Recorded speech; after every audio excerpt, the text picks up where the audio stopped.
things, right? All kinds of different ways to take this one subject and make it interesting. So, for example, you see, I put, he finished 18th place. He happened to have a baby during the weekend. He had to go home, and then he came back to Daytona. You'll hear a little bit about that. They won 3 races last year. Did they feel pressure going into Daytona? They have a great relationship. You can see, I think, right here. Right here. But with Fastenal, which has been a really important sponsor for them. So there's a lot of different ways to look at the race and kind of break it down. And that way you're not talking about the same thing over and over and over again. So again, I'll get to an example and I'll point to it on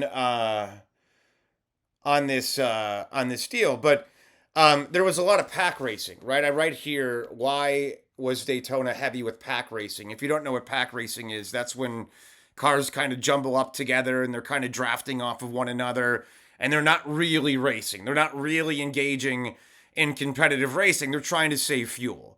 And in Daytona, we had a lot of this, and it was complained about by not only the drivers, but the fans thought it was boring.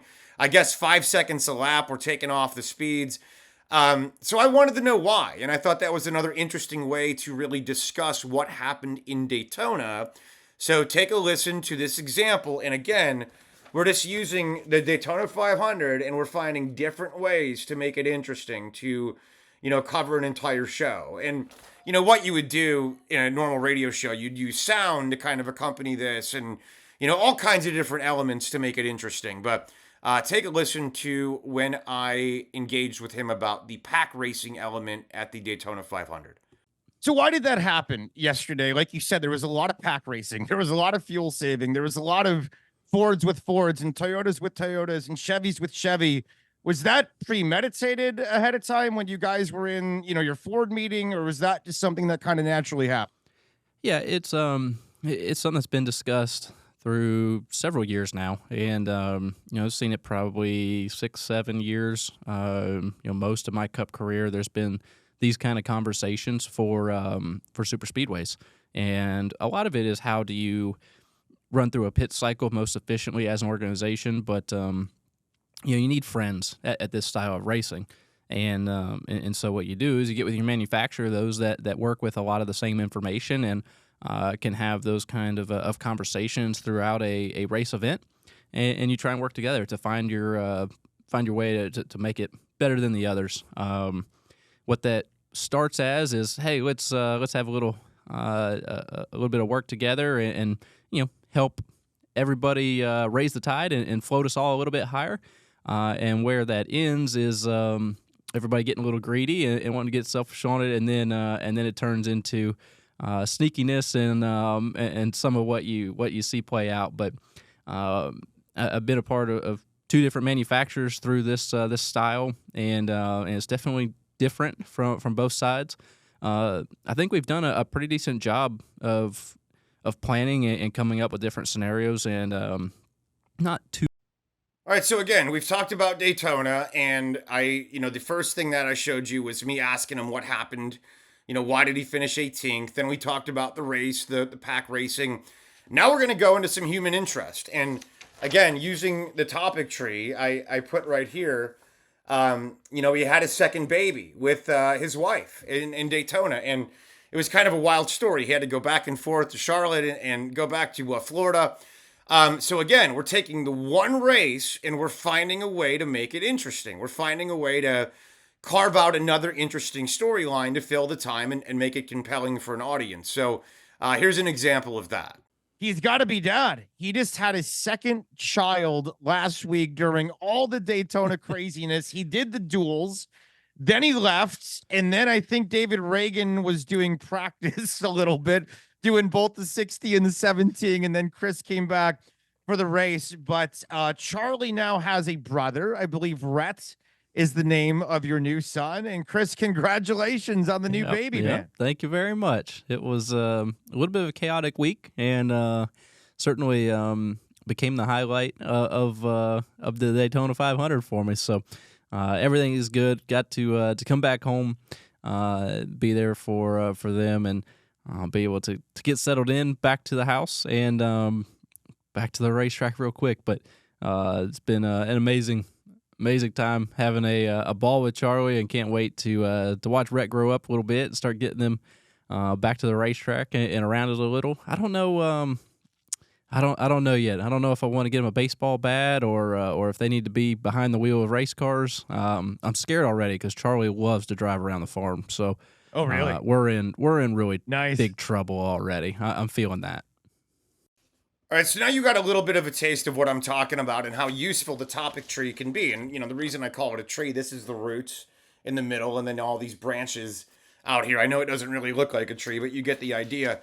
And it is, it's super helpful. It really is. So, and I promise you, if you ever get lost while you're in the middle of a radio show or a podcast or whatever, kaboom, this gets you right back on track.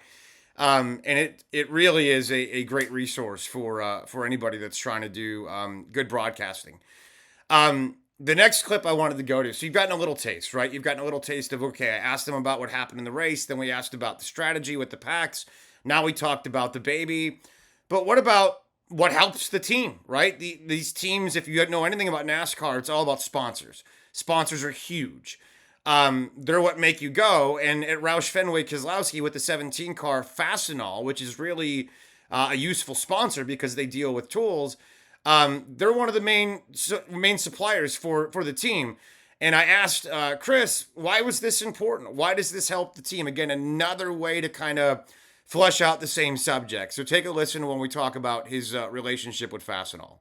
Not every race, but most races, when I see the 17, I see Fastenal. I see that brand. I see the association. They've been such a good partner with Roush Fenway Keselowski for so many years, going back to the Roush Fenway days and previous drivers. And there's something about, like, Fastenal is a great brand. For people that don't know what it is, I know so many people that use it for their business. If they need supplies, if they need tools, if they need something in a pitch, Fastenal, there's a gazillion different stores all over the country. They can get it right away. They got what they have, or they got what they need in stock. It really is a great resource. They have been so loyal to the 17. What has that relationship been like for you? And honestly, how supported do you feel with that sponsorship? No, it's been fantastic. Think about 20 years ago and trying to go short track racing back in Texas, and we were getting a lot of our stuff out of Fastenal stores that you couldn't find from your local hardware place. You had to go find specialty stuff that was better, nicer, lighter, faster, and Sure. It's funny how everything comes full circle. But it is amazing that Fastenal has been a part of RFK for more than a decade now. And All right, again, so we've hit on some fun things here. We've talked about the baby. We've talked about the 18th place finish in Daytona. We talked about the pack racing, which we went over. A lot of different things. But the great thing about the Daytona 500, even though it's the Super Bowl, there's more racing. I mean, this is Talladega week in Alabama right now. There might be some Alabama grad students that are going down there. If you are, it's quite the experience, so just be careful. But it is a lot of fun. But anyway, yeah. So this is just, again, this is your friend. This is your best friend in the entire world if you are trying to do any kind of talk show. This is organization. And again, 4 to 5 topics. That's all you need. All you need, 4 to 5 topics. Slot it out for 3 hours. You get sound, you get phone calls, whatever it is. But this is how you organize a show. This is how people don't get lost over the course of 3 hours. It's not easy to do. I mean, radio is all about being entertaining. It is. Now, being informative, sure, is important. But at the end of the day, you are in somebody's car. You are their friend. You are helping them get to work. You're helping them get home from work to their family. You're their buddy that they're talking to.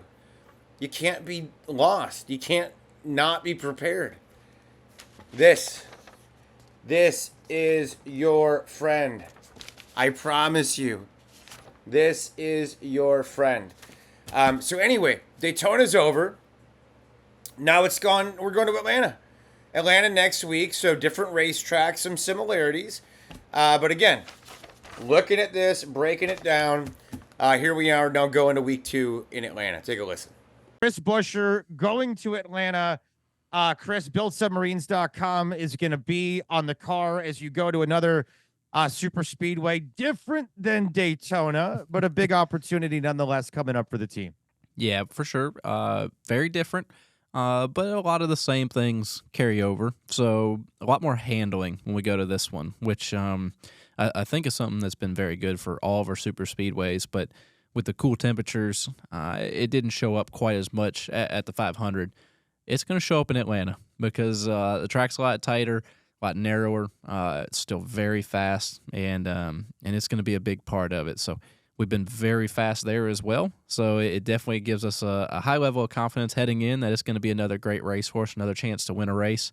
What better way to do it than right off the bat and do it with BuildSubmarines.com on board. Another partner of ours that is. All right, so that's it. Hopefully you have an idea. It's not too complicated. Again, this is the Sports Talk radio tree. It really, and again, if I was in person, I would be, photocopying these and handing these out to you so you'd have it in front of you. But this is the tree. And what I want you to do, I just want you to literally try this with anything. With anything. Take any subject. Take, Alabama football with Kalen DeBoer and break down all the different, nuances of it, or, Nick Saban's retirement, or anything. The O.J. Simpson case, again, would be an easy one from last week. But any topic at all, just put the topic at the root and then draw all these trees that would make it interesting. And then I think that would give you a really good roadmap to do a radio show. Now, when you're doing a radio show, you probably want to have 3 or 4 of these a day. You never really want to talk about more than 3 or 4 major subjects. And really, you'll probably boil it down to an A topic that you're going to want to go to most.